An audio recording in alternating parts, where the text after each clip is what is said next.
Eh, en el libro quinto, en el capítulo 2, Aristóteles ya habíamos visto en clases pasadas, habíamos hablado sobre la causa, las cuatro tipos de causas. No, bueno, aquí en el capítulo 2 lo señala tal cual, digo, para reforzar un poquito eso, y luego nos iríamos al, al, al libro séptimo, ¿sí? Primero pues estaremos revisando esto de la causa, nada más para reforzarlo.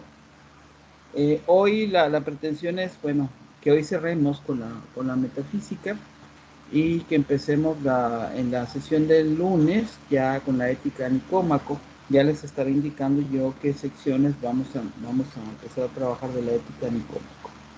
Leo pues. Se llama causa, en una primera acepción, a la materia de que una cosa está hecha, como el bronce de la estatua, la plata de la copa, etc. Y también a los géneros a que pertenecen estas materias.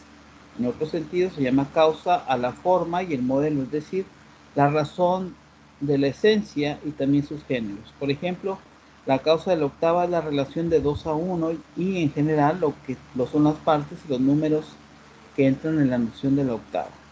También se llama causa al primer principio del cambio o del reposo. Así, por ejemplo, y Aristóteles aquí es muy pródigo en los ejemplos, así, por ejemplo, el que da un consejo es una causa y el padre lo es de su prole. En una palabra, el que hace algo es causa de lo que ha sido hecho y el que estimula causa el cambio de algo es causa del cambio.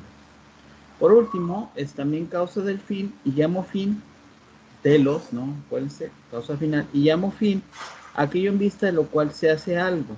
Así, el fin de pasear es el conservar la salud.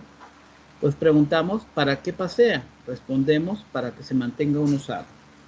El hablar así, creemos haber dado la causa de ello. También incluimos aquí todas cuantas cosas tienen lugar como intermedios entre el motor y el fin. En el caso de la salud, por ejemplo, son causas la dieta, las purgas, los medicamentos, los instrumentos del médico, pues todos estos elementos o cosas se emplean con miras al fin que se pretende. Con todas estas causas difieren entre sí por cuanto unos son instrumentos y las otras son operaciones o acciones. ¿Cuáles son, poco más o menos, las acepciones todas que se suelen dar de la palabra causa? De ello resulta que al decirse las causas de tantas maneras, ocurre que un mismo objeto tenga también muchas causas y no accidentales.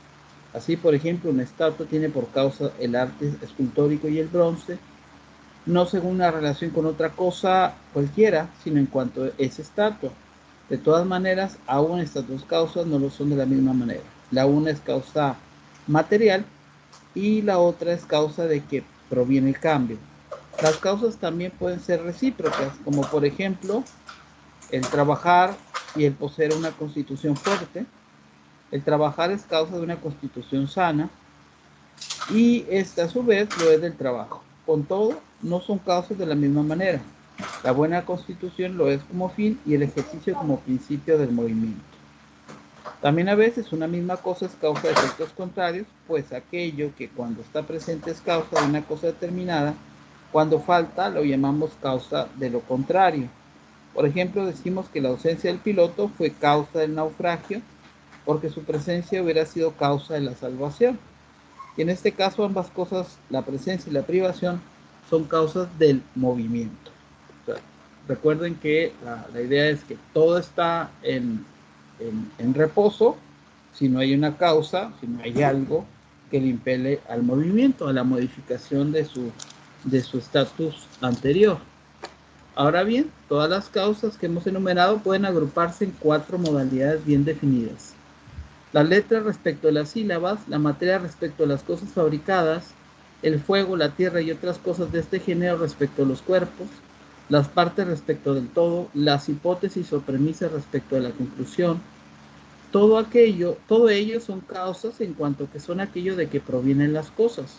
De ellas unas son materiales, como por ejemplo las partes, las otras a la manera de la esencia, como por ejemplo el todo, la composición y la forma. Por su parte, la semilla, el médico, el consejero y en una palabra, Al que hace u obra todas esas cosas son causas a la manera de principio de cambio o estabilidad. Las otras causas lo son a la manera del fin y el bien de los demás, pues final quiere significar esto, el mayor bien y el fin de los demás seres. Y en nada cambia ello, llámese el bien lo que lo es o lo que simplemente parece ser. Estas son las causas y estas son las especies. Los modos de estas causas son muy numerosos, aunque resultan menos una vez reducidos a unos cuantos capítulos principales. El concepto de causa se aplica en efecto de muchas maneras, y de las que son de una misma especie, unas son anteriores o posteriores a las otras, por ejemplo, respecto a la salud, lo son el médico y el que estudia teóricamente la medicina, el doble y el número lo son respecto a la octava, y la general respecto de las cosas particulares que contienen. Otras causas lo son a la manera de un accidente o alguno de sus géneros, por ejemplo, de una manera es causa de la estatua Policleto y de otra lo es el escultor, porque le es accidental al escultor cero llamarse Policleto. También lo son de alguna manera las cosas que vienen contenidas en el accidente. Recordemos que ya habíamos analizado esta cuestión del accidente. Por ejemplo, el hombre es causa de la estatua o bien simplemente el animal, ya que Policleto es hombre y a su vez el hombre es animal. Entre los accidentes o causas accidentales los hay que son más lejanos o más cercanos que otros. Por ejemplo, si decimos que lo blanco y el músico son la causa de la estatua y no tan solo Policleto o el hombre. Además de las causas propiamente dichas y de las causas accidentales, hay que distinguir también entre las causas en potencia y las causas en acto. Por ejemplo, causas en potencia, causas en acto. Por ejemplo, el constructor de edificios respecto de la acción de construir, o bien el constructor simplemente respecto respecto del que de hecho construye. Las mismas relaciones que se dan entre las causas se aplican también a los objetos de quienes ellas son causa. Por ejemplo, hay que distinguir la causa de esta estatua, la causa de la estatua en general, y aún más generalmente la causa de la imagen, o bien la causa de este bronce, del bronce o simplemente de la materia. Y lo mismo ocurre con los accidentes. Por fin, las causas accidentales y las causas esenciales pueden darse reunidas en la misma expresión, por ejemplo, cuando en lugar de decir Policleto o escultor, se dice Policleto escultor. Los modos, pues, de las causas son en total 6 y admiten 2 acepciones porque admiten ser tomados o bien como lo singular o uno de sus géneros como accidente, eh, o uno de sus géneros. Como accidente o bien se puede tomar en conjunto o cada una simplemente. Finalmente, todas ellas pueden existir en acto o en potencia. Con todo, unas y otras se diferencian en que las causas en acto, igual que las causas singulares, existen y dejan de existir al mismo tiempo que sus efectos, tanto ellas mismas como los objetos de los que son causa. Por ejemplo, este médico en acción de curar respecto de este convaleciente concreto y este arquitecto determinado respecto al edificio que está construyendo. Pero no siempre sucede así con las causas en potencia. En efecto, la casa y el que la edificó no son destruidos al mismo tiempo. Bueno, en cada, en cada, en cada, en cada uno de los capítulos, Aristóteles, decíamos, va estableciendo las categorías, va estableciendo los conceptos fundamentales, va estableciendo las propiedades de los objetos, los casos y demás. En el libro séptimo aparece, me brinco un poco, en el libro séptimo aparece esta expresión que ya habíamos comentado aquí, sobre la pluralidad del mundo, sobre la pluralidad de todo cuanto es, del ser, ¿no? Del ser primero. Dice el capítulo primero, el ser primero. El ser se entiende de muchas maneras, como hemos distinguido antes al tratar de las diferentes acepciones en los términos filosóficos. Ser significa, en efecto, la esencia y la forma determinada de cada cosa, y también la cualidad, la cantidad y cada uno de los demás atributos que se predican de esta manera. Pero al admitir tan múltiples sentidos, es evidente que hay entre ellos un sentido primigenio, y es este que el ser es la forma distintiva de las cosas, la sustancia o esencia. Pues cuando atribuimos a un ser una u otra cualidad, decimos que es bueno o es malo, etc. Pero no decimos que mide 3 codos o que es un hombre. Mientras que cuando pretendemos expresar su naturaleza propia, no decimos que es blanco o caliente o que mide 3 codos de altura, sino que es hombre o que es Dios. Y los demás seres solo se llaman seres en cuanto son cantidades, cualidades, modificaciones o algo análogo de un ser propiamente dicho. De aquí que alguien pudiera plantearse la dificultad si el andar, el estar sano, el estar sentado, etcétera, son ser o son no ser.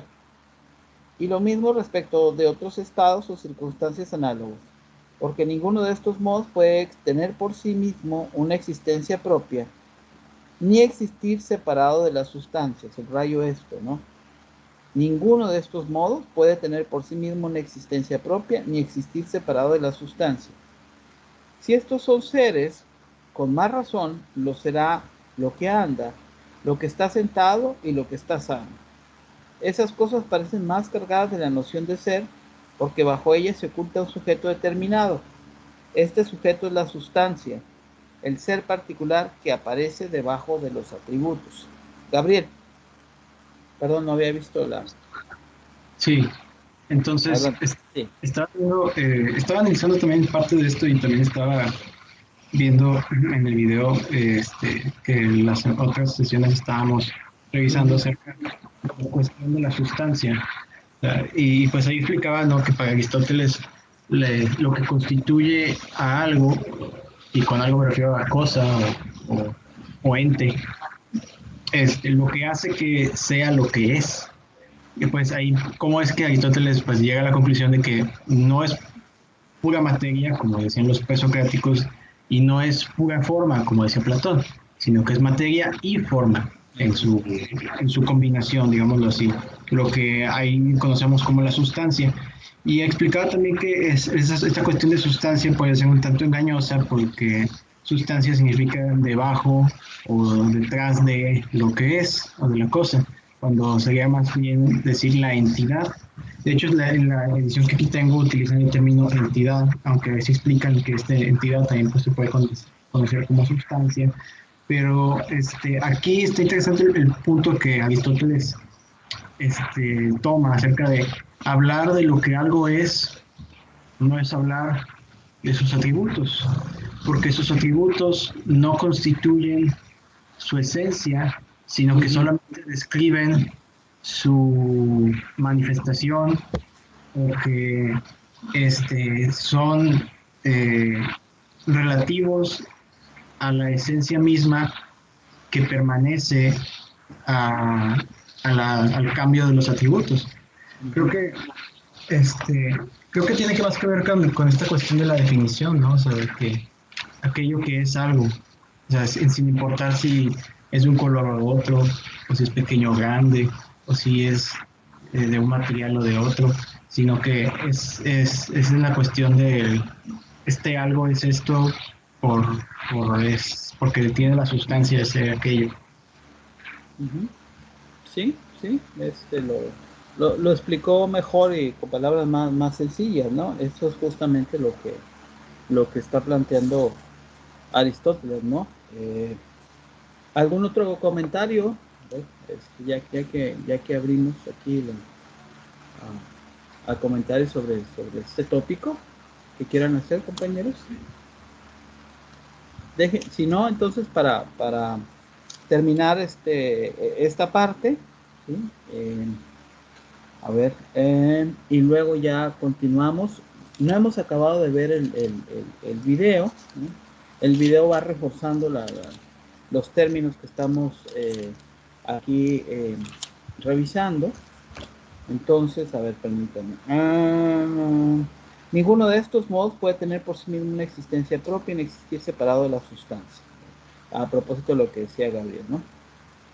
Si estos son seres, con más razón lo será lo que anda, lo que está sentado y lo que está sano. Estas cosas parecen más cargadas de la noción de ser porque bajo ellas se oculta un sujeto determinado.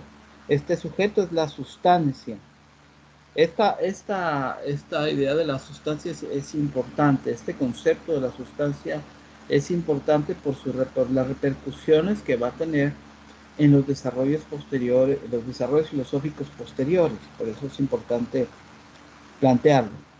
El ser particular que aparece debajo de los atributos, la sustancia, lo que hace que algo sea lo que es finalmente. Es por tanto evidente que cada uno de estos modos depende de la sustancia, de lo cual hay que concluir que la sustancia es el ser, no un ser cualquiera, sino absolutamente el primer ser. Ciertamente, lo primero se entiende también en muchos sentidos. Sin embargo, pero, como noción, en el conocimiento, en el tiempo y como naturaleza, la sustancia es lo primero. Ninguno de los demás atributos del ser puede existir separado, sino tan solo la sustancia. Y en esto precisamente consiste la prioridad de la sustancia en el orden de las nociones. Esto, insisto, es importante, porque Aristóteles va a trasladar, y ahorita hablaremos también del ser primero y del motor inmóvil, por ahí también lo señalan, va a trasladar este principio a la explicación de todo, ¿sí? Bien, a ver, ninguno de los demás atributos del ser puede existir separado, sino tan solo la sustancia, y en esto precisamente consiste la prioridad de la sustancia en el orden de las nociones, puesto que es necesario que la noción de cada uno de los atributos se dé y se incluya en la noción de la sustancia. Y creemos conocer mejor una cosa cuando conocemos su naturaleza. Por ejemplo, ¿qué es el hombre o qué es el fuego? Que no cuando conocemos sus cualidades, su cantidad o su locación. Pues aún estos mismos modos solo llegamos a conocerlos cuando sabemos perfectamente en qué consiste la cualidad y en qué consiste la cantidad.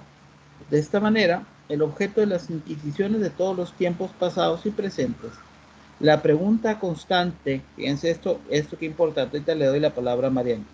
La pregunta constante de qué es el ser se reduce a esta otra, ¿qué es la sustancia? Unos responden que no es más que una sola cosa, otros admiten más de una, unos que su número es limitado, otros que es ilimitado. Por esta razón debemos estudiar qué es el ser, considerado bajo ese punto de vista de una manera especialísima, inmediata y por así decirla, exclusiva o única. Sí, adelante, Mariano. Ah, sí, yo nada más quería mencionar cuando mencionaron la sustancia algo muy, muy interesante que ya con la cuestión de los teólogos, cuando agarran a Aristóteles, mezclan la idea de la sustancia y del ser, pues lo aplican en lo que ya estaba escrito, ¿no? Que ellos lo relacionan que el ser era Dios y que la sustancia provenía de él y todo esto, pero no solo es importante en la teología, yo creo, porque también en los desarrollos después de esto, ¿no? Por ejemplo, en las ideas más liberales o cosas así, vemos esta cuestión de la sustancia, porque es al final es todo lo que rodea al ser o al ser en sí mismo, dependiendo de cómo lo veamos, ¿no? Cómo lo se aborde. O sea, sí se desarrolló más en la teología, pero pues no solo abarca eso, también por ejemplo Aristóteles, este conocimiento de la sustancia no salió de la nada, por ejemplo, pues, los macedonios tenían una iglesia, bueno, no una iglesia, una idea de unidad en su religión que pues Aristóteles pues, le ayudó para crear este concepto, que es muy, como usted dice, ¿no? Que es muy importante porque ayuda también a lo que más le importa, ¿no? Que es el ser, que es el que a través de la sustancia hace sus cosas. Perfecto, muy bien. ¿Algún otro comentario? Sí, quería comentar, yo concuerdo con Mariano con el asunto de que la cuestión acerca de el problema de la sustancia, algunos también lo llaman el problema de la esencia, pues sigue vivo incluso siglos después de que Aristóteles haya pues aportado sus teorías y nociones acerca de cómo podemos comprender lo que es el ser.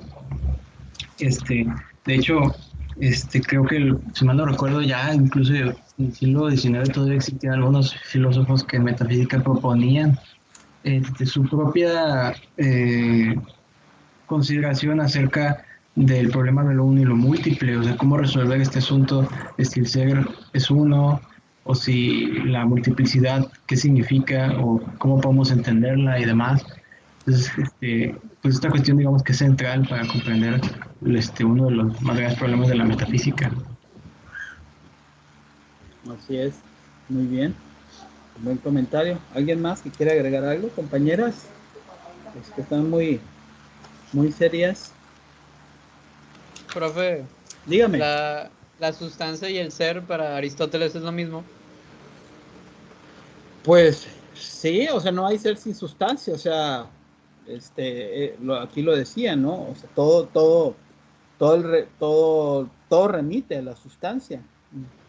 Y vendría a ser como la esencia, lo más importante de una entidad. Sí, lo fundamental, o sea, aquello sin lo que la cosa no es lo que es, por así decirlo, ¿no? Más o menos en estas palabras creo que lo dijo, ¿no? Ok. Más allá de las cualidades y las descripciones, ¿no? Es el fundamento, pues. Por eso habla de, incluso aquí en el capítulo 3, un poquito ampliando, ¿no? En el capítulo 2 habla de los problemas en torno a la sustancia, ¿no? Bueno, yo creo que voy a leer estos dos y luego me voy a brincar por necesidad al libro 11 y luego me voy a brincar más adelante para tratar este asunto de que ahorita en el 12 del primer motor o del motor inmóvil, ¿ok? Entonces nada más para cerrar esta parte, sí, y que ya no haya duda, ¿no? Capítulo 2, planteamiento de los problemas en torno a la sustancia. Sigo. Al parecer la sustancia existe de una manera especialmente manifiesta en los cuerpos. Por esta razón llamamos sustancia a los animales y a las plantas y también a sus partes, igualmente a los cuerpos físicos, por ejemplo el fuego, el agua y la tierra y otros análogos, y además a cuantas cosas son partes de ellos o están constituidos por ellos, o por sus partes o su conjunto, como son por ejemplo el cielo y sus partes, los astros, la luna y el sol. Ahora bien, lo que hay que examinar aquí es si son estas las únicas sustancias o bien hay otras, o bien si ninguna de estas es realmente sustancia. Antes este carácter corresponde a otros seres distintos de estos que hemos dicho. Parece haber quienes opinan que los límites de los cuerpos, como son la superficie, la línea, el punto y la mónada, son sustancias y hasta con más razón que el cuerpo y la figura de 3 dimensiones. Otros creen que no hay ninguna sustancia fuera de los seres sensibles, ojo, mientras que otros opinan que las hay y muchas, y más plenamente sustancias cuando más se acercan a los seres eternos. Así Platón admite primariamente dos sustancias. Aquí nos sirve este repaso: las ideas y los seres matemáticos. Y luego añade una tercera clase, la de los seres sensibles. Speusipo, por su parte, admite un número mucho mayor de ellas, comenzando por la unidad. Aparece luego un principio para cada sustancia, uno para los números, otro para las magnitudes, otro para el alma, y de esta forma multiplica el número de las sustancias. Otros filósofos, a su vez, que defienden que las ideas y los números tienen una misma naturaleza y que las demás cosas se derivan de ello, como las líneas y las superficies, hasta llegar a la sustancia de los seres celestiales y a los seres sensibles. Nuestro trabajo de estudio es, pues, una vez hayamos expuesto en qué consiste la sustancia, examinar entre todas estas opiniones cuáles tienen razón y cuáles no. Cuáles son las verdaderas sustancias, si hay o no otras sustancias que las sensibles, y si las hay, cuáles son sus modalidades propias. Finalmente, si hay una sustancia separada e independiente de las sustancias sensibles, y por qué y cómo, o bien si solamente existen estas, es decir, las sensibles. Y luego en el capítulo 3 se llama de la sustancia. La palabra sustancia, sino muchos sentidos, tiene ciertamente al menos 4 denominaciones determinadas. En primer lugar, la esencia, lo universal, lo genérico o el género. Y en cuarto lugar, el sujeto. Sujeto es aquel de que todo lo más es atributo, mientras que él mismo no lo es de nada. Por esta razón hay que comenzar por determinar el sujeto, porque la sustancia debe ser, ante todo, el primer sujeto. En un primer sentido se llama sujeto a la materia o causa material, en otro sentido a la forma, y en un tercer sentido al compuesto de ambos. Por materia entiendo, por ejemplo, el bronce, por forma la figura ideal a representar, por compuesto la estatua ya realizada, de donde si la forma es anterior a la materia, si es más plenamente ser, por la misma razón será anteriormente al compuesto de la materia y de la forma. Con esto hemos dado una definición figurado-plástica de la sustancia, que es lo que no se puede predicar de un sujeto siendo ella misma, en cambio, sujeto de predicación de las demás cosas. Sujeto de predicación de las demás cosas. Pero necesitamos algo más, pues esto es insuficiente. Además, porque esto mismo que hemos dicho resulta oscuro y porque de esta manera la materia viene a resultar una sustancia, en efecto, si no es ella la sustancia, nos escapa totalmente qué otra cosa puede ser, porque suprimidos los atributos, no parece quedar otra cosa que la materia, ya que todo lo demás que había en el objeto eran modificaciones de los cuerpos, acciones, facultades o potencias, y por su parte, ahorita le doy la palabra a Gabriel, y por su parte, la longitud, la anchura y la profundidad son cantidades, pero no sustancias. La cantidad, por tanto, no es sustancia. Antes, la sustancia es preferentemente aquello en que inhieren estos atributos cuantitativos. Pues, si le quitamos a un ser la longitud, la anchura y la profundidad, no vemos nada más que lo que queda determinado por ellas. De manera que, siguiendo este raciocinio, venimos a parar a la necesidad de que solo la materia sea la sustancia. Ahora bien, llamo materia a lo que por sí mismo no es ni forma, ni cantidad, ni cualquiera otro de los caracteres que determinan el ser. Hay en efecto algo de quien se predica cada uno de los atributos, algo cuyo ser es distinto de cada uno de estos predicados o atributos. Todo lo demás se refiere a la sustancia. Esta a su vez se refiere a la materia, por lo cual lo que por sí mismo es último no es forma, ni cantidad, ni otro atributo alguno. Ni siquiera la negación de estos atributos, porque las negaciones no son seres más que accidentalmente. Ya termino. Llevando las cosas bajo este punto de vista, resulta que la sustancia es la materia. Pero esto es imposible porque la separabilidad o la independencia y cierta determinación parecen ser algo interno a la misma sustancia. Por lo cual, la forma y el compuesto de materia y forma parecen cumplir con más rigor las exigencias de la sustancia. Con todo, hay que omitir por ahora la sustancia, aquella que resulta de la composición de la materia y la forma. Evidentemente es posterior a la materia y a la forma, y sus caracteres son manifiestos, como también lo son, en cierto sentido, los de la materia. Centremos, pues, nuestro estudio en la tercera, la forma. Esta se presta efectivamente a largas discusiones. Se admite la existencia de sustancias de los seres sensibles, es conveniente, pues, estudiarlas primero. Bueno, hasta aquí. Gabriel había pedido la palabra. Adelante, Gabriel. Esto es una cuestión bastante debatible, ¿no? Porque, pues, uno piensa, tiene que ver con unas cuestiones en las que nos... Ay, perdón. Tiene que ver con cuestiones en las que nos preguntamos, bueno, ¿qué es la identidad de un objeto? Por ejemplo, como en el caso de la paradoja del barco de Teseo, ¿no? O sea, que si tomas todas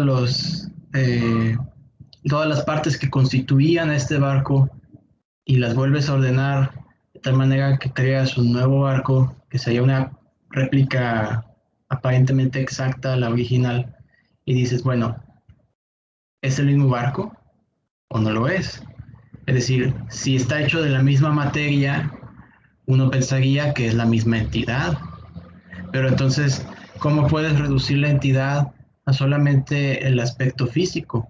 Si nos vamos a otros entes más complejos como nosotros y decimos, no, pues es que yo solamente soy, o sea, si nos ponemos materialistas en sentido ya más científico, yo solamente soy una combinación de elementos, soy carbono, soy calcio, soy oxígeno, hidrógeno, soy todo esto en determinado porcentaje.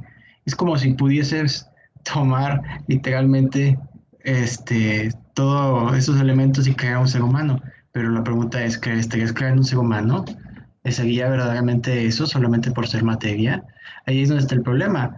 Pero lo que es más problemático es decir, bueno, si no solo es materia, ¿qué hay de la forma? ¿Cómo hablamos de la forma en cuanto tal, ¿no? ¿Qué es esta esencia? ¿La esencia es inmanente a este ente o es algo que está fuera del mismo? ¿O qué tanto puedes modificar acerca de la materia de este ente de tal manera que la forma se mantenga siendo lo que es? Y ahí, pues, ahí, para Sí, reflexionar.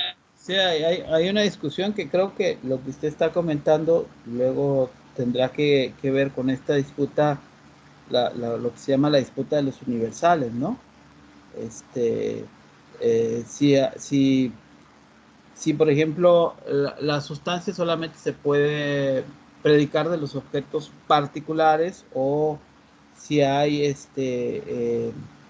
si lo hay en los objetos que llama en los universales, ¿no? Creo que por ahí está el debate, ¿no? Y estas ideas, bueno, algunas contradicciones también del punto de vista aristotélico, pues van a generar posturas encontradas y a la luz del cristianismo también, porque tienen consecuencias en el ámbito de lo teológico, ¿no? También, como no, estos planteamientos aristotélicos, sí, sí, sí, sí, coincido, ¿no? Coincido que hay ahí una consecuencia. Jesús Lauro. Sí, este es uno de los temas más difíciles de abarcar y más raros porque se trata de nosotros, o sea, cuál es nuestra verdadera esencia, porque por mucho que rasco dentro de mí, pues no encuentro algo estable, algo que se quede para siempre, que me pueda definir por completo. O sea, por mucho que profundizo, podemos ir en la parte física del cuerpo. Pues soy mi cuerpo, pues llego a la conclusión de que no, porque te cortas una parte del cuerpo y sigue siendo tú. Y por muchas partes que te cortes, sigue siendo tú. Aunque tus capacidades se puedan reducir, pero podemos pensar que sigue siendo tú. Y podemos llegar al nivel de la mente, que tú eres tu mente. Bueno, pero pues mis ideas están cambiando constantemente. Y también puede cambiar mi identidad de mí mismo. Entonces hoy me considero una persona, pues como soy, ahorita soy pero el día de mañana voy a tener nuevas experiencias que me van a convertir en una nueva persona, en el sentido de una nueva identidad. Uh-huh. Entonces, ¿qué es lo que siempre he estado como cuestionando? ¿Qué es lo que realmente me hace yo? Y pues no sé, lo que más me convence es este fuego del que hablaba Heráclito, que pues el cambio mismo es el que nunca cambia. El ser Este en siempre es devenir. Sí, y pues no sé si esa es la sustancia de que puede estar hablando de Aristóteles. Ahí hago conexiones, pero pues es más complicado que eso, yo creo. Aristóteles tiene claros problemas con la noción de movimiento, ¿eh? Eso parece claro, ¿no? Y entonces, sí, sí, sí. A ver, Damián, levantó la mano. Profesor, compañeros, buenas tardes, compañeras. Buenas Es que tardes. creo que estoy escuchando y de cierta manera sí logro relacionar lo que estamos discutiendo, simplemente, bueno, lo que estamos dialogando, pero siento que no me queda claro totalmente lo que es la sustancia. Bueno, en las palabras del propio Aristóteles, que ya lo mencionamos aquí anteriormente, la sustancia es, dice Aristóteles, aquello que de lo que la materia no puede prescindir, aquello que hace que lo que ¿cómo dije yo? Que la cosa sea lo que es, por así decirlo, ¿no? Es un fundamento primigenio de cualquier entidad, por así decirlo. Es aquello que subyace y sí, también. Profe, y quizá mi pregunta es, bueno, es que pregunto porque me da curiosidad, Sí. me intriga. ¿Hay sustancias duplicables? O sea, me refiero en el sentido de que yo pienso, quizá todos tenemos una sustancia, ¿no? Todos como personas.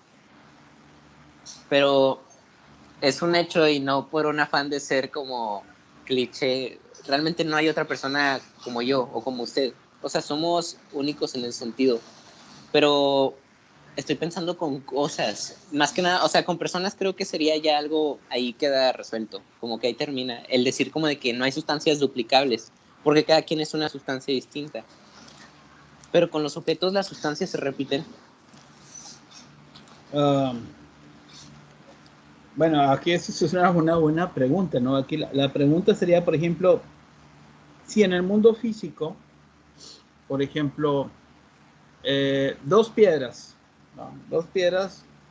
Dos objetos que pueden ser muy parecidos, pero no son absolutamente iguales. Sin embargo, en ambos objetos, ¿no? Hay una sustancia fundamental que hace que eso sea llamado piedra o que sea una piedra. Aunque cada sustancia física, ¿no? La materia, por así decirlo, presenta sus accidentes. No hay dos piedras absolutamente iguales. Podrán ser muy semejantes, pero aquí la pregunta es, hay dos objetos, pues usted hablaba de duplicar, ¿no? El asunto será aquí la pregunta, ¿hay dos objetos en la naturaleza que sean absolutamente iguales? Lo que vemos, que hay regularidades en la naturaleza, pero la pregunta es si hay dos objetos exactamente iguales. Yo creo que no.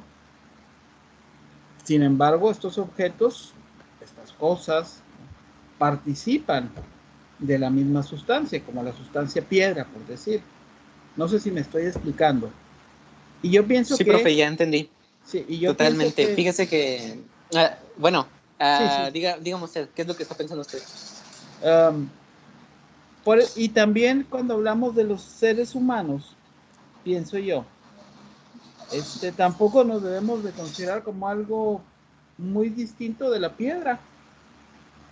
¿Sí? Bueno, somos distintos, sí, pero somos naturaleza. O sea, participamos de lo mismo. No sé si este señalamiento que hago se alcanza a entender. ¿Sí?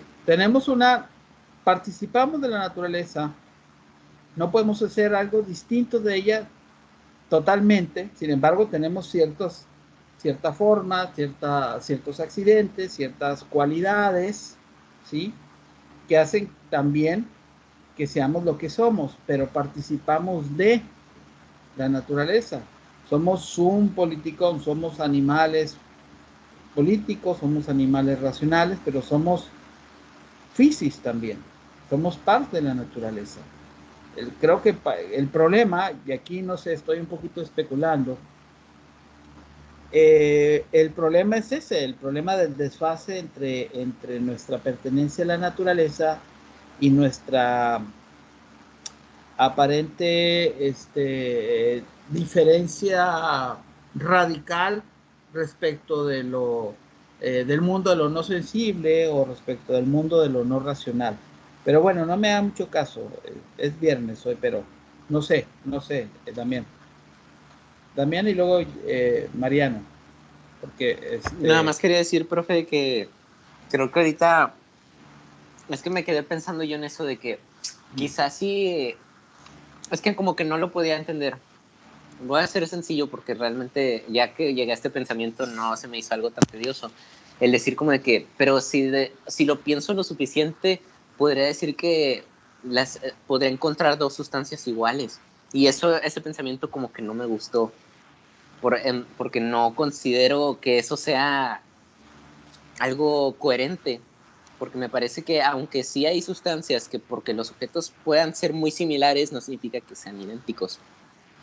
No porque, como lo mencionó usted, porque tengan sus accidentes, por más similares que sean, son distintos al final del día.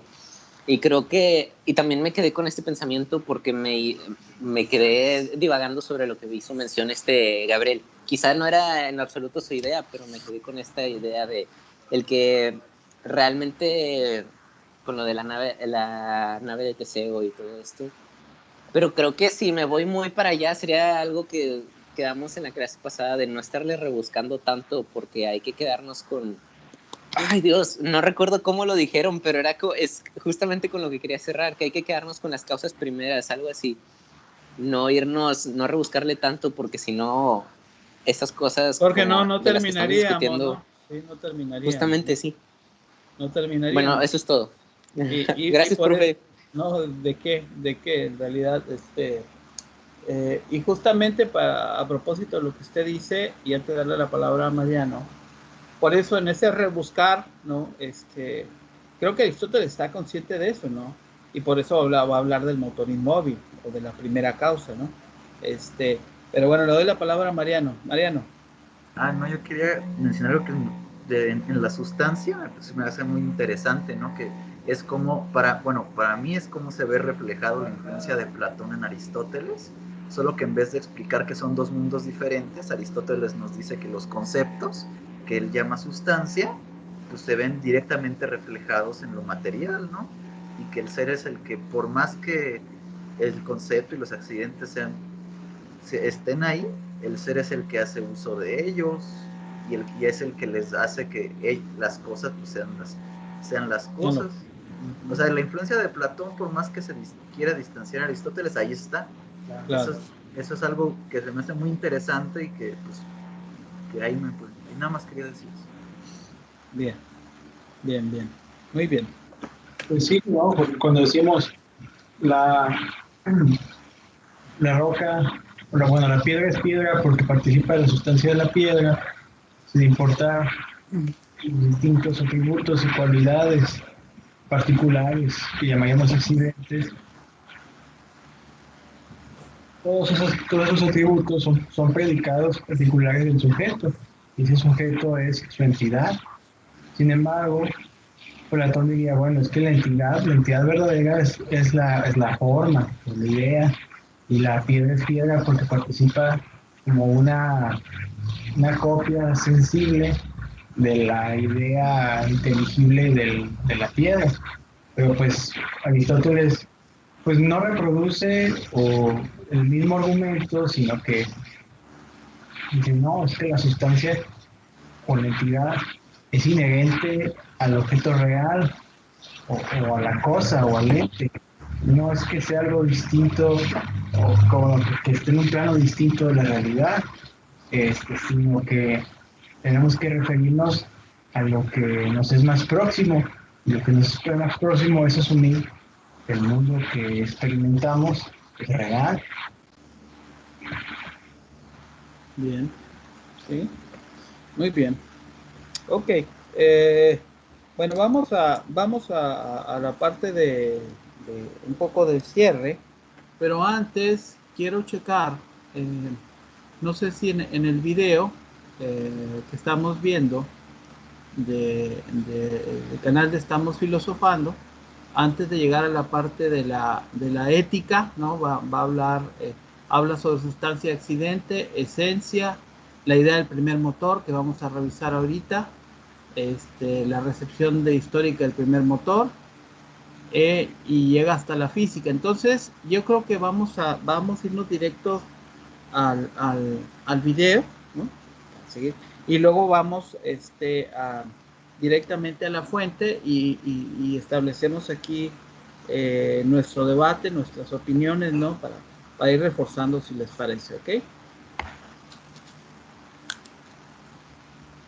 A ver, permítanme, antes de... A ver... Ahí se ve, ¿verdad? ¿Sí? Pero se me hace que no se va a escuchar. Perdón.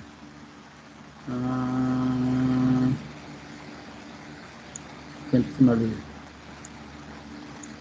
Bueno, vamos a...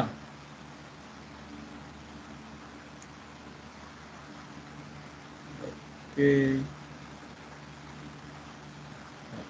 Desde ahí.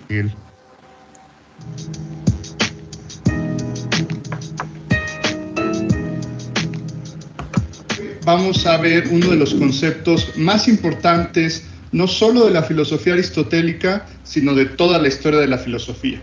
En la Edad Media, las distintas formas de interpretar este concepto aristotélico dio lugar a distintas filosofías, y en la filosofía moderna y contemporánea todavía se discute si este concepto existe o si tiene alguna relevancia o significado.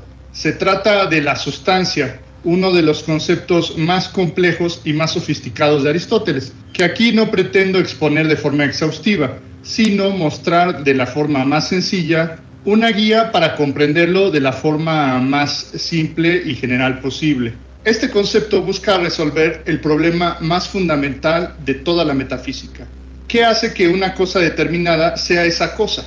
¿Qué es lo que constituye a cualquier entidad en el mundo como lo que es y no como algo distinto? Según la teoría de las cuatro causas, podríamos decir que una cosa podría reducirse a su materia. Esto era lo que pensaban los antiguos presocráticos. Sin embargo, Aristóteles cree que la materia no es constitutiva de lo que son las cosas. Podríamos tener, por ejemplo, los materiales para hacer un hombre, los componentes químicos, el carbono, el calcio que forman los huesos. Sin embargo, esos componentes químicos no hacen que por sí solo esos materiales se vuelvan un hombre. Para Aristóteles, la materia no significa lo mismo que la cosa. Entonces, alguien podría decir que se trata de la forma. Quizás si tenemos la idea de un hombre, entonces podríamos decir que tenemos al hombre mismo. Sin embargo, yo podría imaginar en mi mente cualquier cantidad de hombres, y no por eso voy a decir que he creado un hombre.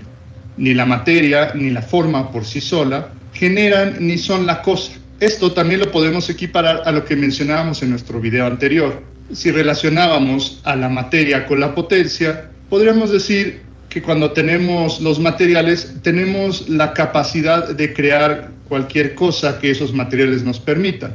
Pero mientras no lo hagamos, esos materiales se mantienen en potencia. Se necesita actualizar esa potencia y de esta manera podríamos tener efectivamente una cosa. No basta con tener un tronco para decir que tenemos una escultura, sino hace falta tallarla, darle una forma, esto es actualizar su potencia para que así tengamos una escultura. Así pues, para Aristóteles, los objetos materiales necesitan de estos dos elementos, de la materia y de la forma, y de la potencia y del acto. Solo así podemos tener efectivamente una cosa material. Esta es la llamada teoría hilemorfista de Aristóteles, porque combina la materia y la forma. Cuando efectivamente unimos estos dos elementos, tenemos uno de los modos en los que Aristóteles presenta la sustancia. La sustancia viene del griego usía. El término sustancia nos viene de los latinos, que así tradujeron usía. La etimología es substare, que quiere decir lo que está por debajo. Sin embargo, esta traducción al español ha sido un poco desafortunada, porque nosotros solemos entender la sustancia relacionado con elementos químicos o con algo que ya es material, y la sustancia no necesariamente se refiere a esto. Por esta razón ha habido gente que prefiere utilizar el término entidad en lugar de sustancia para hablar de la usía de Aristóteles. La sustancia es lo que permanece al cambio. También podemos entender la sustancia como la cosa en sí misma, o lo que es la cosa. Tiene muchas definiciones, pero ¿qué quiere decir todo esto? Cuando estamos hablando de la sustancia de una cosa, estamos hablando de lo que realmente es. Otra de las formas de entender la sustancia es como una definición. Para utilizar un ejemplo, diremos que lo que hace que un martillo sea un martillo es su capacidad de martillar o de clavar. Mientras tengamos un instrumento que logre efectivamente realizar esta función, diremos que tenemos un martillo. Y mientras el martillo logre martillar, seguirá siendo un martillo. Para entender bien lo que es la sustancia, conviene hablar de su complemento. Aristóteles emparenta la sustancia con otro concepto, que son los accidentes. Los accidentes son cosas que se predican de la sustancia, pero que no son necesarios para que la cosa sea lo que es. Si la sustancia del martillo es su capacidad de martillar, los accidentes pueden ser cualquier otra cosa que se predique de la sustancia, es decir, de este martillo, pero que no sean necesarios. Por ejemplo, el martillo puede estar pintado de colores o puede estar hecho de distintos materiales. Sin embargo, los colores o los materiales no afectan su capacidad de martillar. Diremos que estos son simplemente accidentes de la sustancia. Pongamos un ejemplo para que esto se entienda mejor. Yo puedo tener un barco y diremos que su sustancia es su capacidad de navegar sobre las aguas. Yo puedo pintar mi barco de color azul, amarillo, verde, puedo cambiarle las velas y puedo cambiarle los accesorios si yo quiero. Todos estos son accidentes del barco.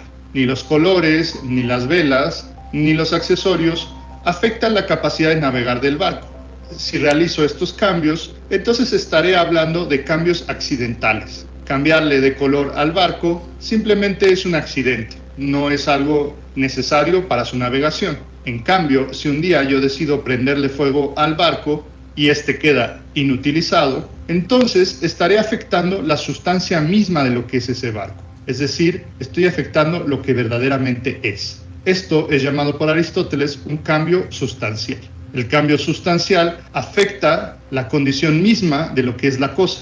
Y el cambio accidental simplemente cambia una de sus propiedades que no son esenciales. Así pues, la sustancia, como hemos dicho, es lo que resiste a todos los cambios accidentales, pues la cosa sigue siendo lo mismo a pesar de que cambiemos sus accidentes. También se entiende como la entidad, es decir, como lo que hace que la cosa sea lo que es. Y una de las diferencias más importantes entre Aristóteles y su maestro Platón se descubre examinando a las cosas mismas, observándolas y viendo cuál es su funcionamiento y qué es lo que las hace ser lo que son. Mientras que Platón pensaba que la esencia o la sustancia de las cosas se encontraba en el mundo de las formas. Por esta razón, Rafael Sanzio los retrata con actitudes distintas en su famosa escuela de Atenas. Aristóteles refiriéndose al mundo material y a las cosas que podemos observar, y Platón al mundo que está más allá de nuestros sentidos. Pues bien, esta es una pequeña introducción del concepto de la sustancia. Este concepto va a aparecer en muchas ocasiones en nuestros siguientes videos, así que tengan paciencia si la comprensión de este concepto no es total, pero al menos ya tenemos una guía inicial para entenderlo. El tema de la sustancia lo encontrarás en el libro cuarto de la Metafísica de Aristóteles. Te puedes ayudar de la historia de la filosofía griega de Guthrie, de la introducción de Alejandro Vigo y de las lecciones sobre la historia de la filosofía de Hegel.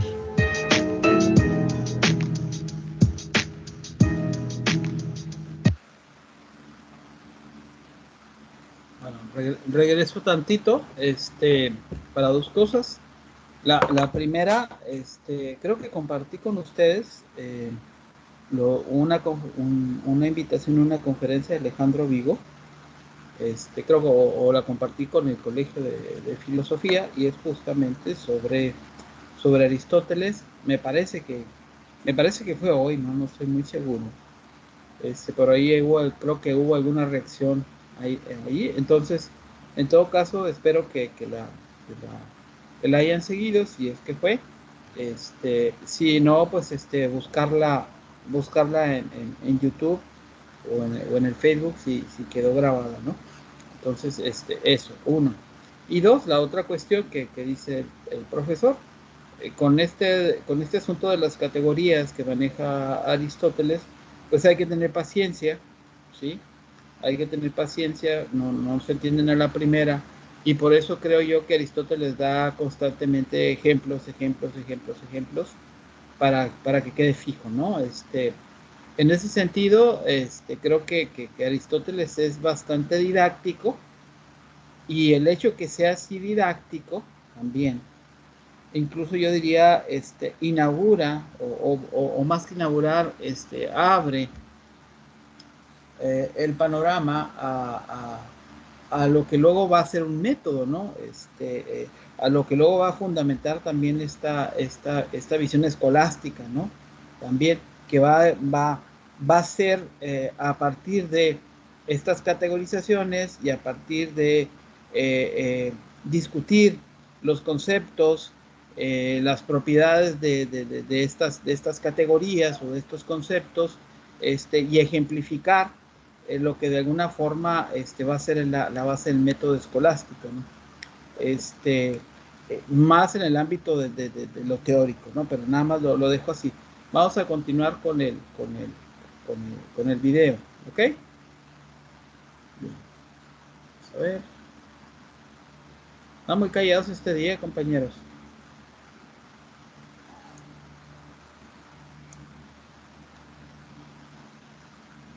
Va.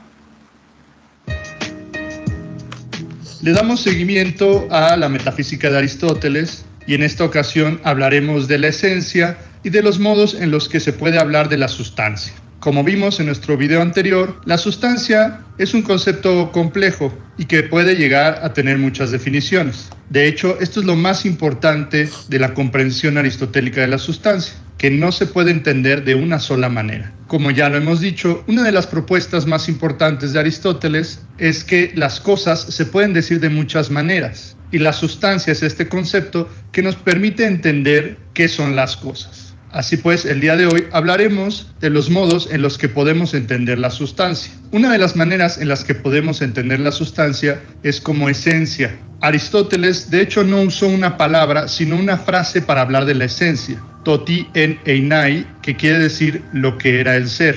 Aunque esto se entiende mejor con otra formulación del propio Aristóteles, toti esti, lo que es. La palabra nos viene del latín essentia, de ese, que quiere decir ser. La esencia se suele entender como aquello que hace que una cosa sea lo que es, aquello que hace que el árbol sea árbol, el perro sea perro o el ser humano sea un ser humano. Sin embargo, cometeríamos un error si entendemos que la sustancia solo se puede comprender como esencia. Aristóteles piensa que la sustancia se puede entender de otras maneras. Por ejemplo, la sustancia también se puede entender como hipokeimenon, que quiere decir algo así como el sujeto que resiste a los cambios. Esto ya lo vimos en el video pasado. La sustancia sería aquello que resiste a los cambios accidentales. Poníamos el ejemplo de un barco que lo podemos pintar de colores y cambiar sus propiedades, pero mientras no hagamos del barco otra cosa como destruirlo o convertirlo en un automóvil, por ejemplo, diremos que el hipokeimenon es aquello que resiste a estos cambios, lo que hace que el barco siga siendo barco, a pesar de los cambios que generemos en él. Otra forma de entender la sustancia es como horismos, que quiere decir definición. La definición se entiende como una fórmula lingüística que nos ayuda a comprender y distinguir el significado propio de algún objeto o de alguna cosa. La definición está compuesta de dos partes: el género y la diferencia específica. El género agrupa a un conjunto de cosas que tienen la misma característica, y la diferencia específica es aquello que distingue a la cosa de otras que pertenecen a su propio género. Por ejemplo, podríamos hablar del género de los canes, donde habitarían los lobos, las hienas y los perros, pero solamente el perro es un can doméstico, y lo doméstico sería su diferencia específica. Así, un can doméstico es la definición de un perro. Y podemos poner otros ejemplos. El hombre es un animal racional, ya que es el único de los animales que piensa.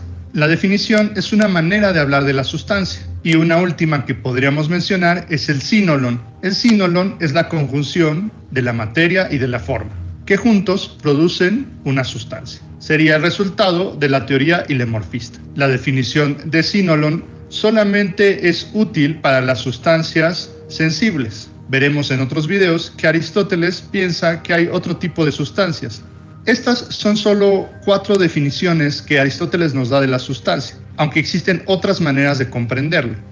Si la sustancia se puede decir de tantas maneras, entonces alguien podría pensar que la sustancia acabaría siendo todo y que se podría decir cualquier cosa de la sustancia. Pero Aristóteles no cree esto, pues esto convertiría a Aristóteles en un sofista. Los sofistas creían que podían defender cualquier posición, y ellos serían capaces, por ejemplo, de hablar de la sustancia de cualquier manera. Podrían decir que es la materia, la forma, la esencia, la definición, etc. Sin embargo, Aristóteles defiende que la sustancia, aunque se puede decir de muchos modos, no se puede decir de todos los modos. Hay cosas que la sustancia definitivamente no es. La sustancia no es la potencia, por ejemplo. Tampoco sería el accidente o la simple materia. Sino que hay formas muy particulares de hablar de lo que es la sustancia y por lo tanto de lo que son las cosas. Así pues, Aristóteles no cree que se pueda decir cualquier cosa de la sustancia, ni que la sustancia se pudiera predicar de todos los modos, a pesar de la opinión de los sofistas. Pero también se opone a la posición de los presocráticos y de Platón, mismos que creían que la sustancia solo se podía comprender de una sola manera.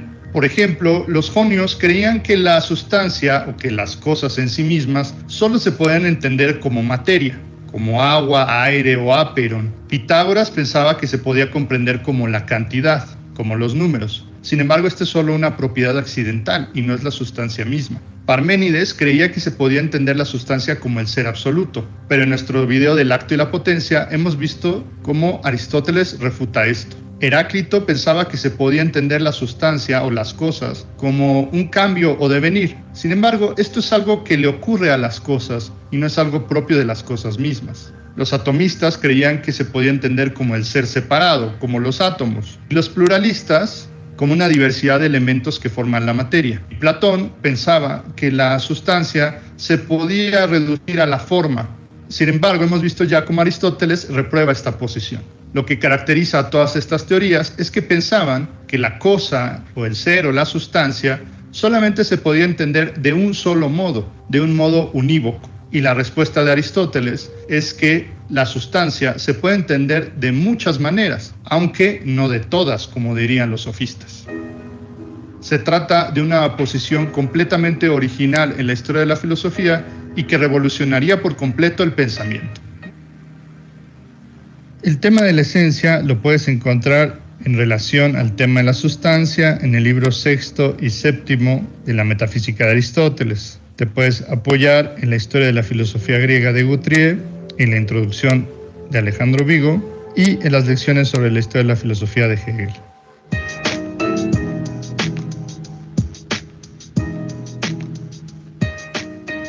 Llegamos a una de las partes cumbres del pensamiento metafísico clásico. Se trata de la concepción aristotélica del primer motor y de las esferas celestes. Como ya mencionamos en el video de metafísica, esta disciplina se puede entender de varias maneras. Una, como el estudio del ente y todo lo que le corresponde de suyo, y como la disciplina que se encarga de encontrar las causas más remotas. ¿Qué es lo que produce todos los cambios en el universo? ¿Por qué observamos a nuestro alrededor que las cosas pueden moverse, pueden cambiarse, los seres vivos pueden generarse y morir? ¿Cuál es la fuente de todos estos cambios? Aristóteles va a introducir 3 tipos distintos de sustancia para tratar de explicar la generación, el cambio y el movimiento que observamos en la naturaleza. La primera sustancia de la que hablaremos es la sustancia material, misma a la que ya nos hemos referido en videos anteriores. Observamos que las cosas a nuestro alrededor están hechas de materia y de forma, que están sujetos a la generación y a la corrupción, al acto y a la potencia. Todo lo que observamos a nuestro alrededor es sujeto de cambiarse, de ser destruido y algunas cosas de ser generadas. Para Aristóteles, todas las cosas que observamos en nuestra realidad más próxima habitan en lo que él llama el mundo sublunar, es decir, el mundo debajo de la luna. Y en este mundo sublunar encontramos todas las cosas materiales que están sujetas al cambio. Para Aristóteles, estas cosas están formadas de los 4 elementos clásicos que ya habían sido propuestas por los presocráticos y reunidas por Empédocles: agua, tierra, fuego y aire. Elementos que tienen un comportamiento particular y que están sujetos a las leyes de los cambios y de los movimientos. Para resumir, la materia corruptible se ubica en el mundo sublunar, está conformada a partir de los 4 elementos y está sujeta a los cambios, se genera y se corrompe. Aristóteles descubre que todo lo que es generado ha sido generado por otra cosa. Los animales siempre tienen progenitores y estos a su vez tienen progenitores y estos otros progenitores y así sucesivamente.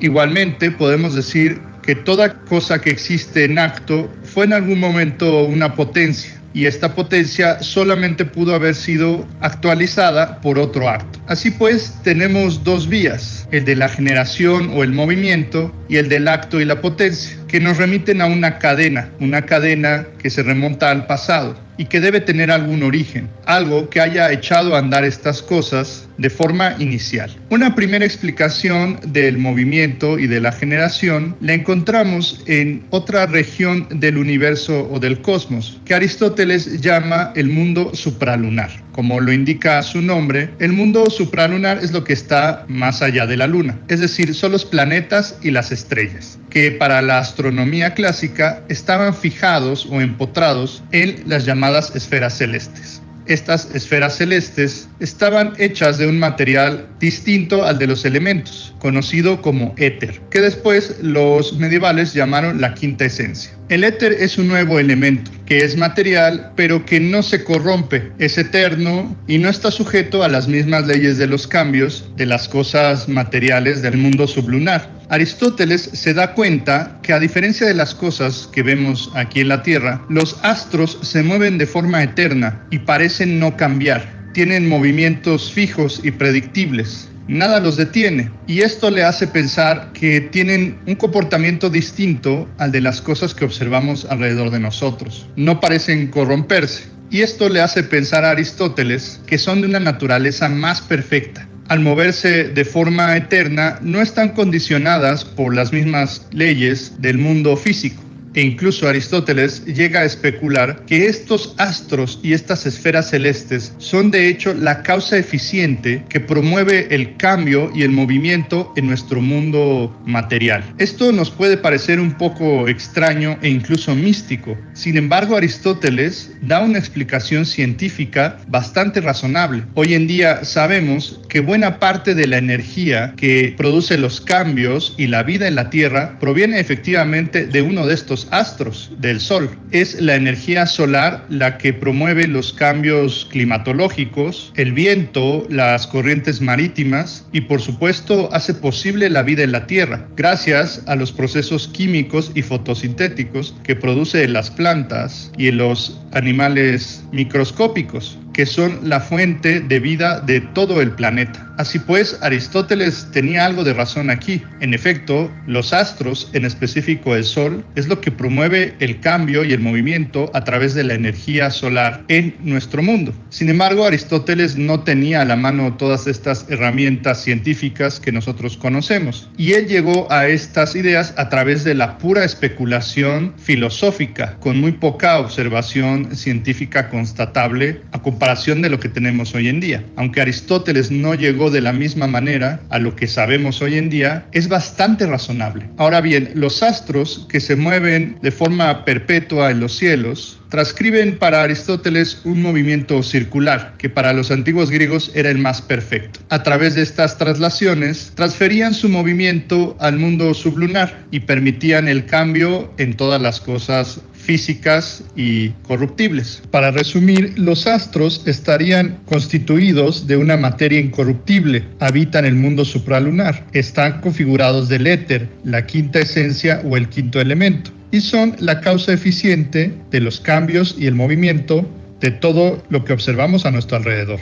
No obstante, uno podría hacerse la pregunta, ¿qué es lo que ocasiona el movimiento de estos astros? ¿Cómo es que pueden moverse de forma permanente y perpetua? En este punto, Aristóteles debe recurrir a un tercer tipo de sustancia. Este tercer tipo de sustancia es conocido como primer motor o motor inmóvil. El motor inmóvil será aquella entidad que mueva sin ser movido. ¿Qué quiere decir esto? Decíamos hace un momento que todas las cosas que observamos son movidas por otra cosa. Los animales tienen sus progenitores y estos a su vez otros progenitores y así sucesivamente. Pues bien, si no queremos que la cadena se vuelva infinita y que no tenga sentido, tendría que haber un primer agente que lograra mover las cosas y a su vez esta entidad no debería ser movida por ninguna otra cosa para que así pudiera echar a andar los movimientos de toda la realidad. realidad. El primer motor movería sin ser movido y también sería un acto puro, sin ninguna potencia, que llegaría a mover todas las cosas sin tener que necesitar de otra cosa anterior que la mueva. Esta entidad debería ser entonces eterna, pues siempre debería estar echando en movimiento todas las cosas. No tendría potencia, tampoco tendría materia y no se ubicaría en un lugar particular del espacio ni del tiempo,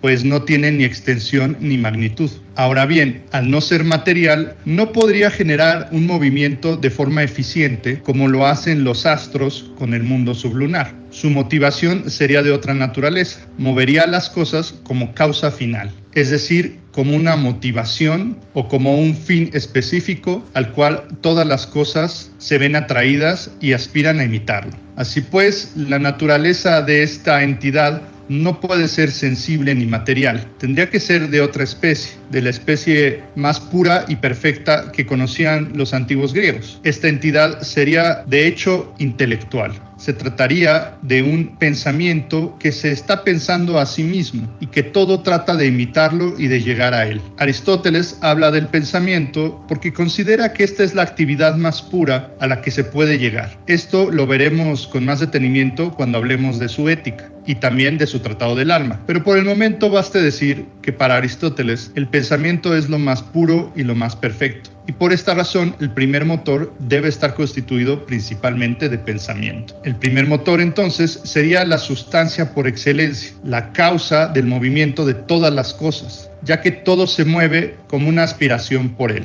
La metáfora que utiliza Aristóteles es que el primer motor mueve a las cosas como el amado mueve al amante, que está todo el tiempo buscándolo. Debemos decir que Aristóteles utiliza la palabra Dios, Theos en griego, para referirse a este primer motor. Sin embargo, es muy importante que no confundamos el Dios cristiano ni el Dios de la religión con el Dios propuesto de Aristóteles. Este Dios propuesto por Aristóteles es un Dios filosófico que intenta explicar el movimiento de las cosas, que no tiene una personalidad y no se interesa particularmente por los otros seres, sino que solamente está pensando en sí mismo. Y todas las cosas, por imitación y por buscarlo, le siguen y son movidas por él. Se trata entonces de un recurso filosófico y muy ajeno al Dios que conocemos en las religiones monoteístas. Otra cosa importante que habría que decir es que este Dios no es un Dios creador tampoco. Para Aristóteles, tanto el primer motor como los astros y las esferas celestes existen desde toda la eternidad. Para los antiguos griegos no había un concepto de creación, de un momento inicial donde comenzaran a existir las cosas, sino que todo se mantenía de forma perpetua y eterna. Así que no debemos atribuirle características del Dios cristiano al Dios de Aristóteles. Serán los medievales más tarde, y de forma notable Tomás de Aquino,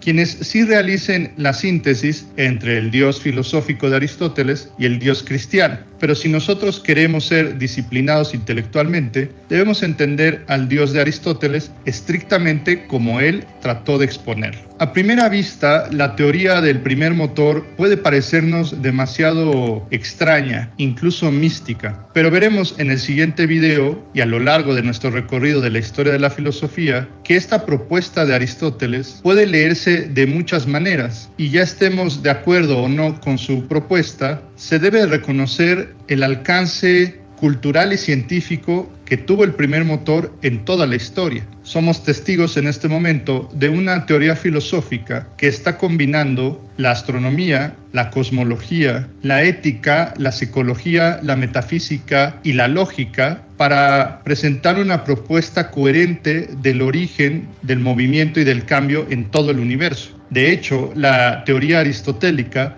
va a ser combinada con las propuestas de los astrónomos griegos Eudoxo y Ptolomeo, y van a formar el modelo geocéntrico, que va a ser el modelo astronómico que tendrá vigencia durante toda la Edad Media y hasta el principio del Renacimiento, es decir, una vigencia de más de 1000 años, por lo cual, a pesar de que muchas de las propuestas de Aristóteles ya no se sostienen hoy en día, él llegó a comprensiones muy profundas sobre la realidad, e incluso a través de pensadores contemporáneos y modernos como Hegel, algunas de sus nociones van a ser rescatadas. Particularmente, la idea del primer motor va a ser reinterpretada por Hegel desde una visión idealista, que sigue siendo muy poderosa hasta el día de hoy. El tema del primer motor lo puedes encontrar en el libro 7º y 8º de la Física de Aristóteles y en el libro 12º de la Metafísica. Te puedes apoyar en Aristóteles y el Liceo de Brun, en la historia de la filosofía griega de Guthrie, en la introducción de Alejandro Vigo y en las lecciones sobre la historia de la filosofía de Hegel.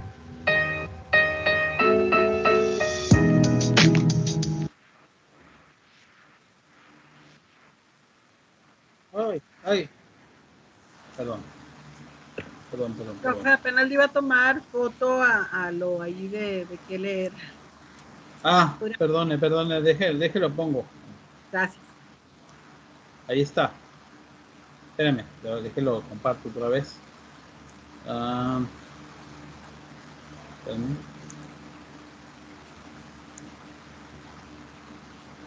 Ahí está.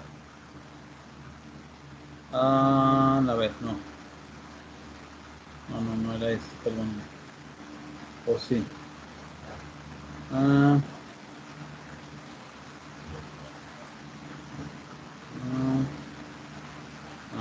está. Ahí. Permítame.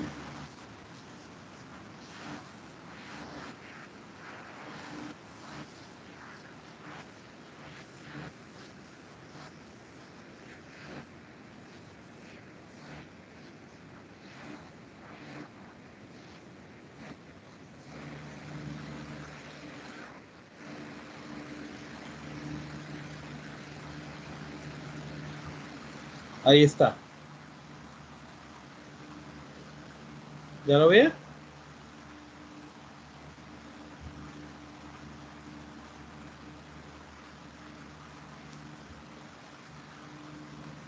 Gracias. Muy bien. Ahora tenemos unos minutitos. Entonces, es justamente en este libro 12º. Creo que las puntualizaciones del video nos han dejado claro que el gran, ahí está el video, sí. De hecho, también está en el programa, está en el programa el video. Bueno, las puntualizaciones del profesor nos han hecho notar, bueno, que el concepto de sustancias es un concepto fundamental en Aristóteles, que ha sido sujeto también de múltiples interpretaciones, pero yo quería llegar a esta parte del primer motor, ¿no? Y un poco a propósito de lo que se había venido comentando aquí. Entonces voy a leer nada más, ya para cerrar, el capítulo 6 y el capítulo 7, dejando en ustedes pues la lectura de esta parte y si nos da tiempo, no creo que nos vaya a dar tiempo, nada más ver el asunto de la recepción del primer motor. Igual lo podemos ver al principio de la clase de lunes. Como sea, yo les voy a recordar el fin de semana lo que habría que ir leyendo de la ética a Nicómaco, que entraríamos como en una introducción. El capítulo 6 ya refiere de la esencia inmóvil y el primer motor, y un poco describe lo que ha dicho el profesor. Hemos dicho, dice Aristóteles, que había tres esencias, dos físicas y otra inmóvil.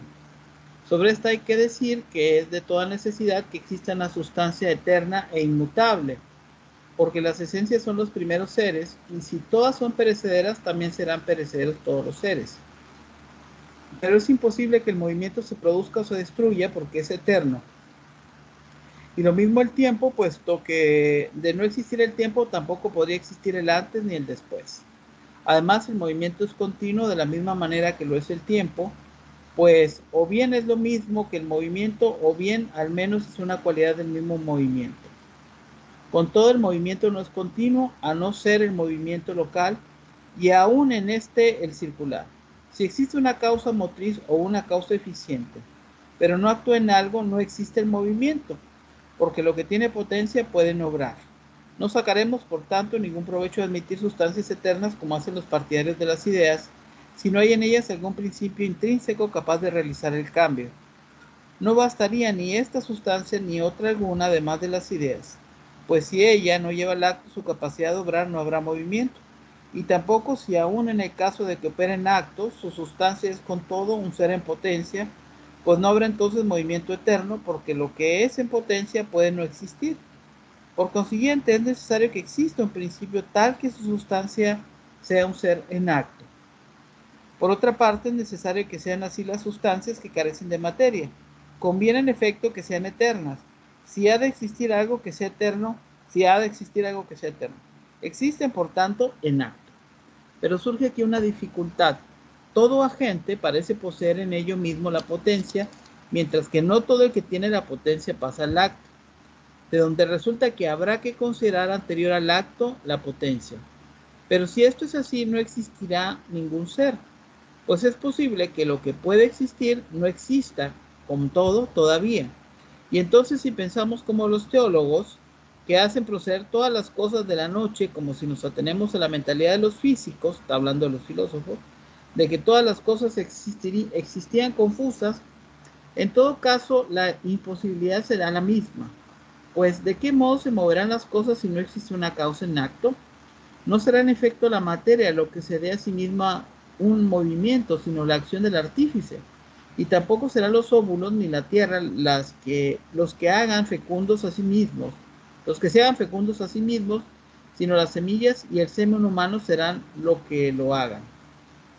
Por esta razón, algunos filósofos admiten una acción eterna, como Leucipo y Platón, al decir que el movimiento es eterno.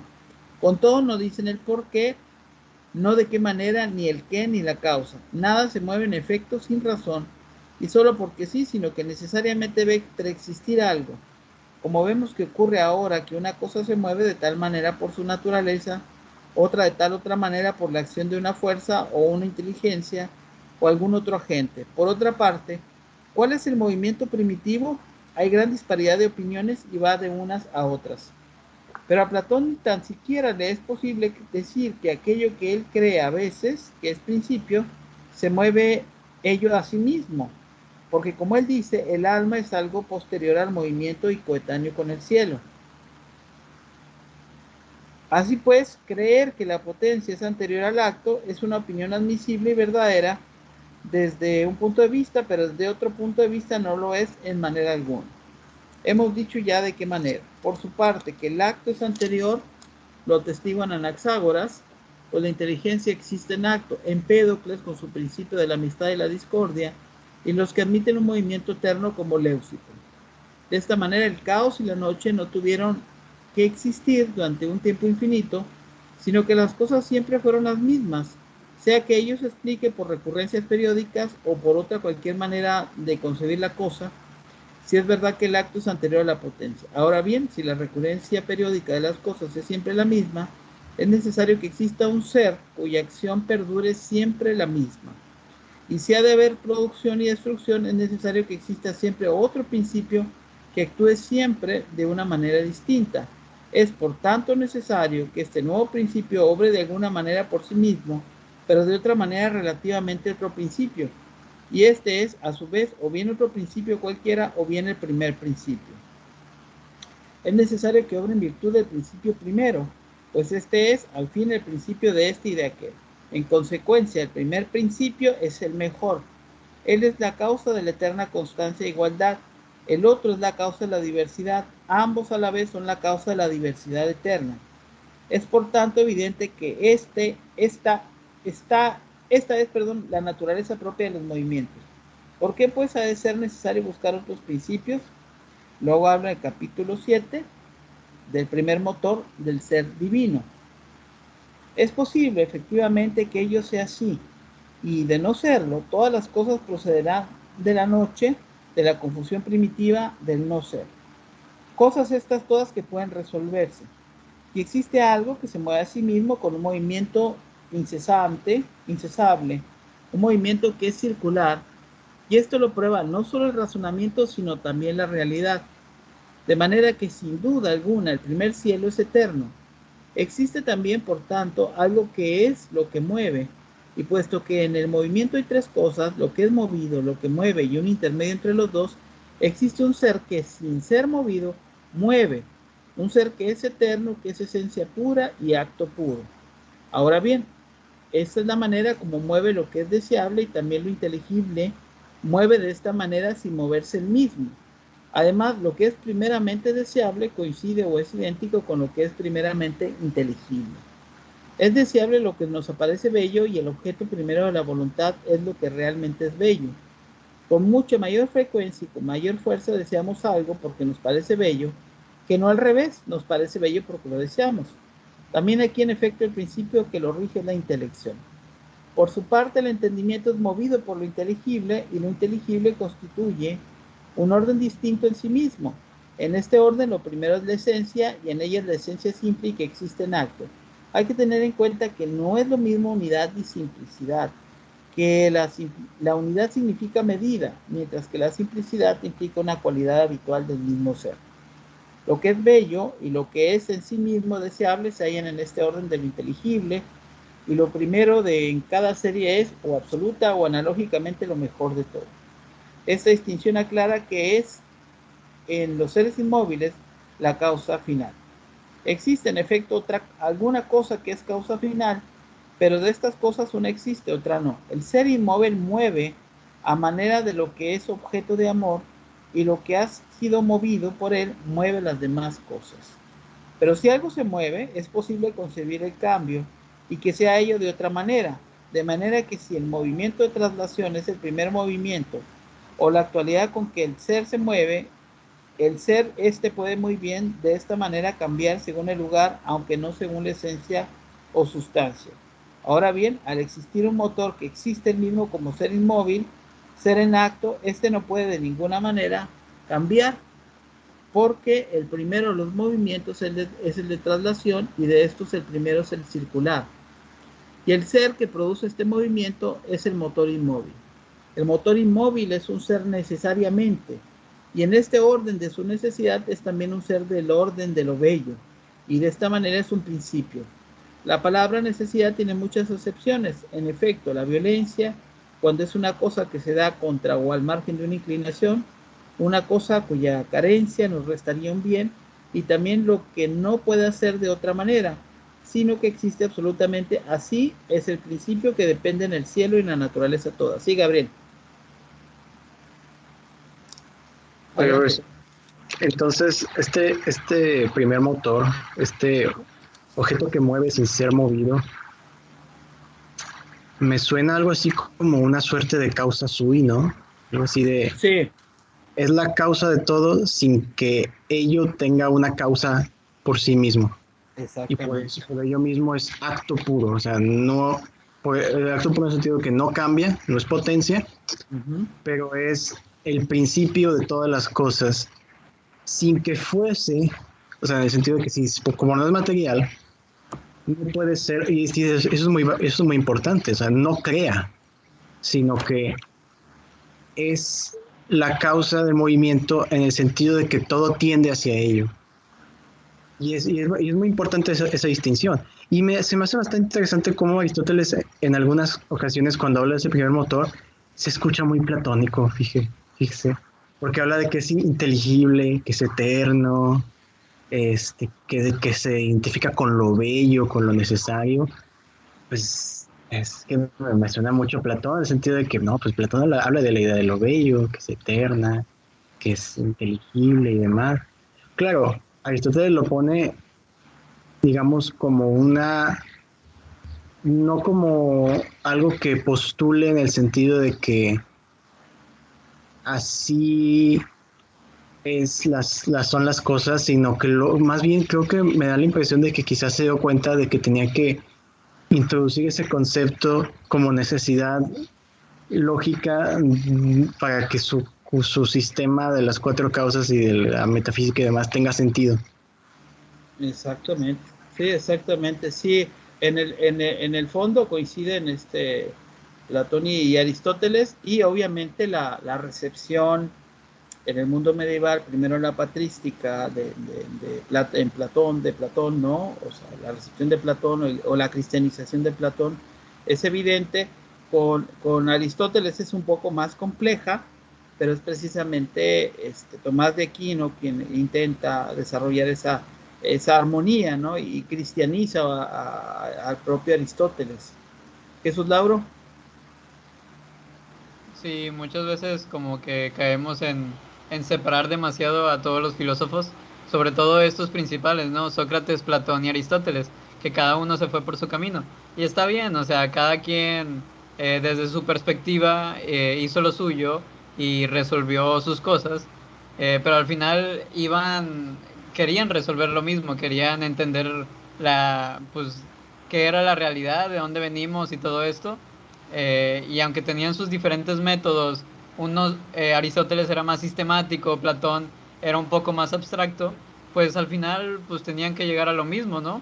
Eh, a veces sí concluían diferentes cosas, pero pues algunas respuestas yo creo necesariamente pues siempre van a ser iguales. Por muchos filósofos que veamos, se van a repetir ciertas cosas, ¿no? Bueno, bueno, sería una manera de decirlo eso, que llegan a lo mismo. Yo creo que, bueno, toman problemas que son similares, ¿no? O sea, que son universales, ¿no?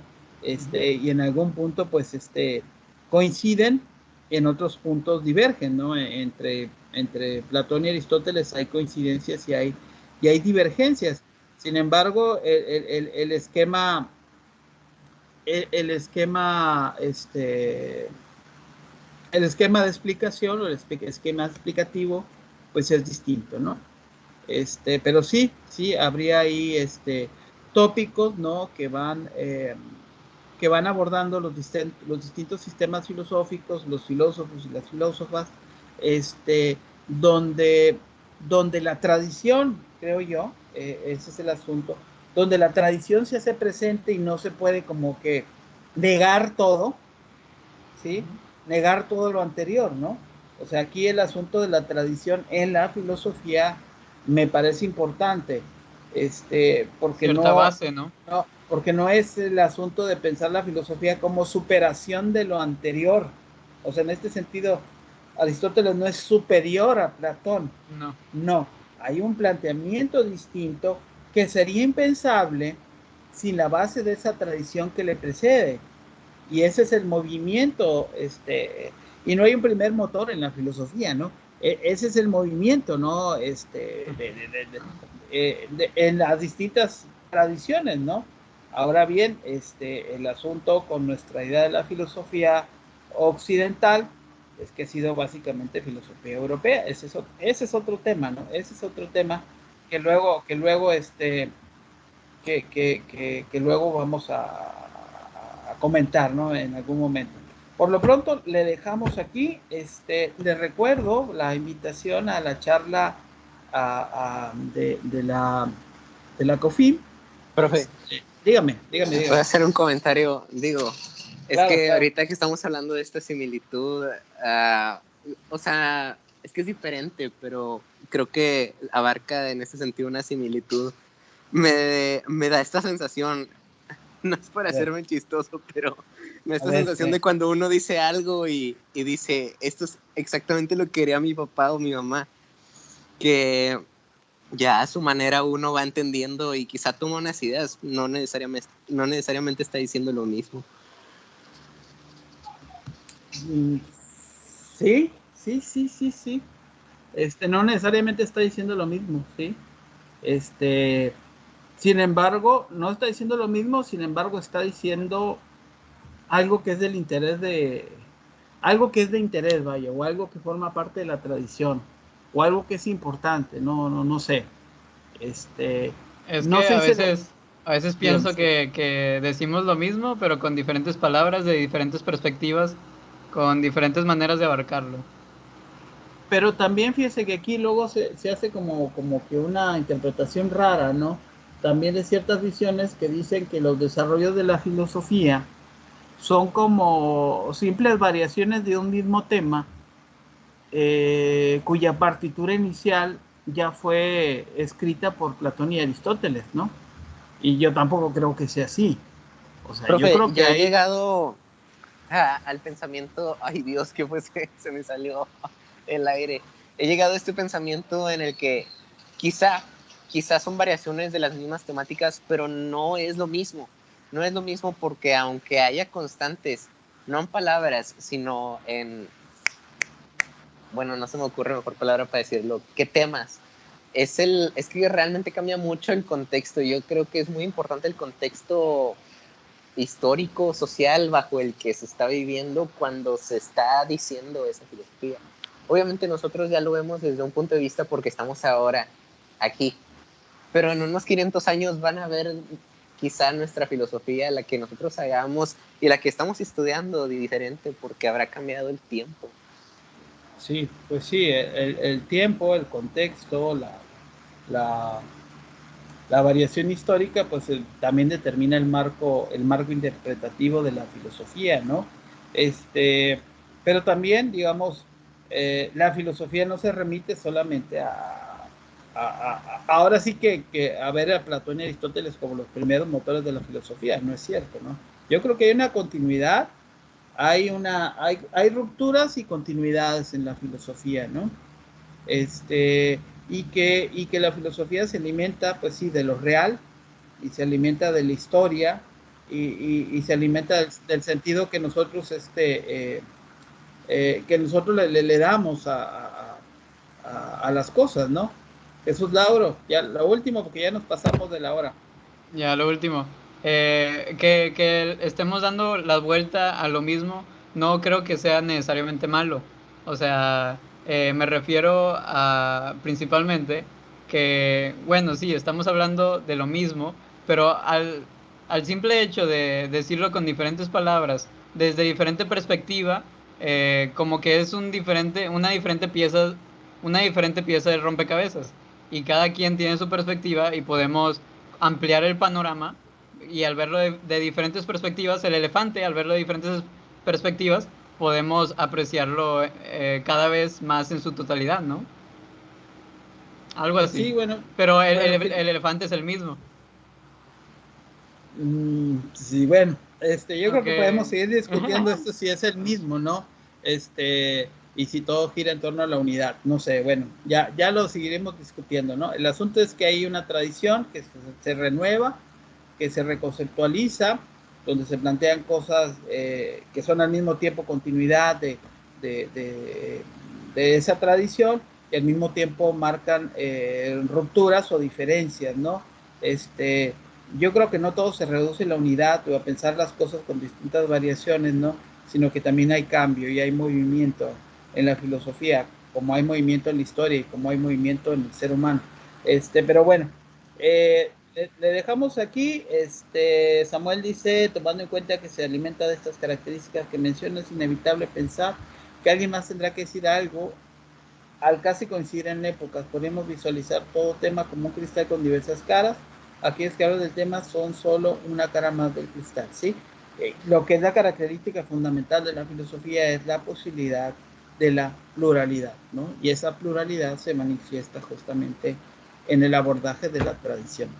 Bien, compañeros, le dejamos aquí, en un ratito más. Bueno, la conferencia es a las 7. La conferencia es a las 7, ahí los espero, por favor. Y, y pues nada, también les digo lo que abordaremos a partir del lunes en la ética Nicómaco, y la designación de exposiciones, que es algo que no se me olvida. Yo dije que iba a empezar, más no que iba a ser, yo soy el motor inmóvil, y ya ustedes después serán los que continuarán todo lo demás, ¿ok? Muy bien, le dejo aquí porque ya se me empalmó la otra clase. El lunes comenzamos con los asuntos de la ética, y sí, hablamos acerca de las posiciones, cómo vamos a organizarnos con eso. sí, vamos a dedicarle tantito a eso, ¿no? Sí es importante. Muy bien, gracias, compañeros. Hasta luego, profe, bonito fin de semana. Bonito, cuídense mucho, ¿verdad? Sí, cuídense porque está feo esto. Bonito fin.